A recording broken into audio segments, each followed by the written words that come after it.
écoutez, à la balle, votre projet, avec Christina et Raston avant au Dominique, Axman et Axman, et la Bénin à Paris, et Argentine Buenos Aires, allez!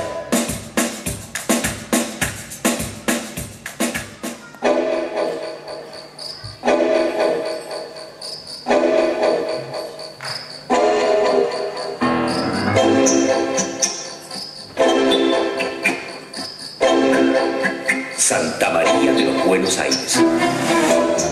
Hay milonga de amor, hay temblor de Botán. Este tango es para vos.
Buenos Aires, el puerto de Santa María de los Buenos Aires.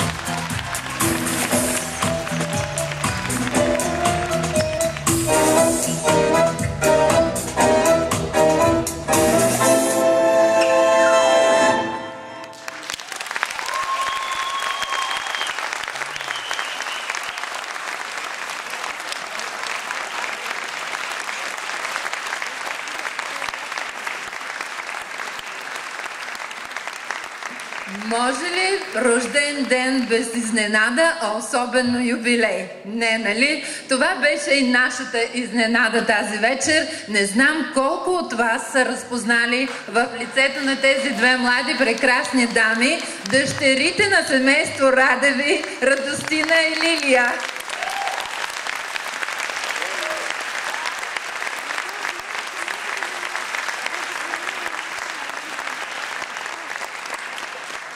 Те са при своя любим клуб тази вечер и при своята мила публика от родния град. Не случайно, въпреки че пристигнаха чак от Австрия, където живеят от дълги години, където в град Грац те създадоха свое собствено танцово училище с разнородно обучение, спортни танци, диско фокс, социално танцуване, салса стил, класически салонни танци за хора от различни възрасти. И така можем да признаем, че Казанлъшката роза вече от години има свои разклонения дори на австрийска земя. Аплодисменти към нашите гостенки, но те всъщност са си у дома тази вечер.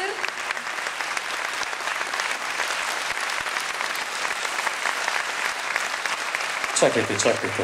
Няма да си изчезнете толкова бързо. Първа аз. Не, първа аз. Добре. Не съм си подготвил въпрос. Понеже хората, когато ги интервюрам, знаят, че ние журналистите обичаме да задаваме винаги компрометиращи въпроси. Такива въпроси, че на тези, които ги изпитваме, да им се стъпчат краката. Радост, защо бе, братче? Нямаше ли толкова достойни мъже за сестрата Лилията, ти баш се прижаля? Много давно исках да се вложа в ролята на партньорите, които съм имала през годините. Искам да ти кажа, че ги заби всичките под земята. Не в земята, долу под земята. Чакай малко, това е само началото на нашето кратичко интервю. Ако мама и тати не бяха треньори по спортни танци, с какво щеше да се занимаваш? С спортни танци. Пак ли? Защо не? Няма ли да те омръзне? Нещо друго? Ами ако трябваше да ме омръсни, в момента нямаше да се занимавам с тях. Добре, виж публиката. След публиката виждаме едно момченце. Оказва се, че той е твоя син. Каква голяма целувка му прати. Днес се запознах с него и знаеш ли какво ми каза? Мама е много добра. Така ли е наистина? И още нещо.